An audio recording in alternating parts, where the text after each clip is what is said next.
बड़ी ननद। कहने को तो कोमल इकलौती बहू है, पर बेचारी कोमल की जरा भी नहीं चलती थी। कोमल कुछ भी कहती तो उसकी ननद उसकी बातों को नजरअंदाज कर उसकी बातों को अक्सर काट दिया करती और अपने मन की ही चलाती। ऐसी ही एक दिन, बहू, मेरे भतीजी की शादी है, पर मुझे समझ में नहीं आ रहा कि मैं उसे शादी में क्या दूं, और मैं खाली हाथ अपने मायके भी नहीं जा सकती। दिमाग काम ही नहीं कर रहा कि सबके लिए क्या लेकर जाऊं। माँ जी, आपका मायका तो बहुत बड़ा है। मेरी मानो तो किसी के लिए कुछ भी मत लेकर जाओ। बस जिसकी शादी है उसके लिए कुछ सोने का बनवा लीजिए और कुछ पैसे दे देना। बात तो तेरी सही है बहू। तेरी और रवि की जब शादी हुई थी तो मेरे भाई ने भी तुझे शादी में सोने के कड़े दिए थे। क्या मामा जी ने मुझे सोने के कड़े दिए थे? पर वो तो मुझे मिले ही नहीं। मामा जी ने कुछ भी दिया हो, उससे आपको क्या भाभी? वो सोने के कड़े भला माँ आपको क्यों देगी? और माँ ने उनकी बेटी को भी तो दिया था, बदले में उन्होंने दिया। देखो माँ, अब तुम्हें मामा को कुछ देने की ज़रूरत नहीं है। अरे वो क्यों मोनिका बेटा? माँ, मामा के 3 बच्चे हैं। आप उसके 2 बच्चों को पहले ही दे चुकी हो और आपके 2 ही बच्चे हैं। सोच समझ कर कुछ दिया करो। हम इतने भी अमीर नहीं जो दूसरों पर लुटा सके। और फिर भी अगर देने का इतना ही मन है तो एक चांदी की पायल दे देना, बस। दीदी, हमें ऐसे नहीं सोचना चाहिए। मामा जी हमेशा सुख दुख में हमारा साथ देते हैं। भाभी, मैं तुमसे बड़ी हूँ। अब तुम तो मुझे मत सिखाओ कि मुझे क्या करना है और क्या नहीं। और माँ, तुम जैसा मैंने कहा है वैसे ही करना। फालतू पैसे उड़ाने की ज़रूरत नहीं है। अब सुमित्रा भी अपनी बहू की बात न मानकर अपनी बेटी की बात मानती है। क्योंकि मोनिका बड़ी थी और उसकी अब तक शादी नहीं हुई थी, इसलिए बेचारी कोमल अपनी ननद को कभी कुछ कह भी नहीं पाती। समय यूं ही बीतता है और समय के साथ मोनिका की अब और भी ज़्यादा घर में चलती है। भाभी, आज खाने में क्या बना रही हो? प्लीज़ आज कुछ अच्छा बना लेना। बहुत दिन हो गए हैं, कचौड़ी नहीं बनी और रवि जी को मेरे हाथों की कचौड़ी बहुत पसंद है, तो मैं सोच रही थी उनके लिए कचौड़ी ही बना लूँ। कभी अपनी और अपने पति की पसंद से भी बाहर निकलो। हम लोगों की पसंद को भी देख लो। गर्मी में इतना ऑयली खाना अच्छा नहीं है, इसलिए आज जो मैं कहूँगी वही बनेगा। मैंने हमेशा देखा है, ननद छोटी होती है तो भी उनकी शादी पहले हो जाती है। यहाँ तो मुझे अपनी बड़ी ननद को झेलना पड़ रहा है। पता नहीं ये बुढ़ी शादी कब करेगी। कैसी लड़की है जो अपने छोटे भाई की शादी पहले करवा दी और खुद अब तक कंवारी बैठी है। शायद इसी वजह से इसका रिश्ता नहीं लग रहा। क्या हुआ भाभी, क्या सोचने लगी? मैंने जो कहा वो सुना ना आपने? हाँ हाँ, सब सुना। बता दीजिए क्या बनेगा आज?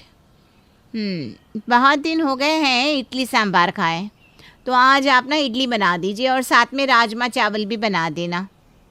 ठीक है। समय के साथ साथ कोमल अपनी ननद से परेशान हो जाती है, क्योंकि मोनिका बहुत ज़्यादा डोमिनेटिंग और इरिटेटिंग होती जा रही थी। इसीलिए अब कोमल अपनी ननद को बर्दाश्त नहीं कर पा रही थी। एक दिन वो रवि से कहती है, रवि जी, आपको और आपके घर वालों को दिखाई नहीं देता? जवान बेटी घर में बैठी है। आखिर आप लोग दीदी की शादी कब करवाएंगे, जब वो बूढ़ी हो जाएंगी? अरे लड़कियों की क्या उम्र नहीं निकलती? अरे क्या हुआ कोमल, तुम इतनी नाराज क्यों हो रही हो? क्या हुआ? आप जानते नहीं हो क्या अपनी बहन को? हमेशा इस घर में दीदी की ही चलती है। मैं जो कहती हूँ दीदी ठीक उसका उल्टा करती है। पता नहीं मेरे साथ वो ऐसा क्यों करती है। इस घर में कभी मेरे मन की तो चलती ही नहीं। अरे दीदी तुमसे बड़ी है तो जाहिर सी बात है ना, तुम्हें अपने से बड़ों का कहना तो मानना ही पड़ेगा। बड़ी है तो शादी करा दो ना। अब उन्हें भी तो अपना घर संभालना चाहिए। मुझे समझ में नहीं आता, आखिर ऐसी कौन सी बात थी कि जो पहले आपकी शादी करवा दी गई? अरे कोमल बस भी करो ना, इतना ज़्यादा बोलना अच्छी बात नहीं होती। दीदी की शादी नहीं हो रही थी इसलिए पहले मेरी शादी करवाई। पंडित से दीदी की कुंडली दिखाई गई थी तो पंडित ने कहा कि जब तक मेरी शादी नहीं होगी तब तक दीदी की भी नहीं होगी। इतना बोलकर रवि नाराज़ हो जाता है और वहाँ से चला जाता है। बोलने को तो अब भी कोमल के पास बहुत कुछ था, पर वो खुद को शांत कर लेती है। अब ऐसे ही कुछ दिन और बीत जाते हैं और एक दिन जब घर में साड़ी वाला आता है तो कोमल अपने लिए एक साड़ी पसंद करती है। माँ जी, मुझे ये साड़ी पसंद है, शादी में मैं यही साड़ी पहनूंगी, मुझ पर अच्छी लगेगी। सच में भाभी, आपकी चॉइस बहुत खराब है। कोई ज़रूरत नहीं है आपको ये साड़ी लेने की। मैंने आपके लिए साड़ी पसंद करी है और आप इसी साड़ी को पहनना शादी में, ये आप पर उससे ज़्यादा अच्छी लगेगी। सही कहा मोनिका बेटा तूने। कोमल बहू पर यह साड़ी ज़्यादा अच्छी लगेगी, सस्ते की सस्ती और अच्छी से अच्छी। ठीक है, आप लोगों को जो पसंद है आप वही ले लो। बेकार में मैं यहाँ बैठी, मुझसे मेरी पसंद क्यों पूछते हो जब आपको अपनी ही पसंद की चीज़ें करनी होती है। आज कोमल अपने गुस्से को कंट्रोल नहीं कर पाती और पहली बार सबके सामने जवाब देकर वहाँ से चली जाती है।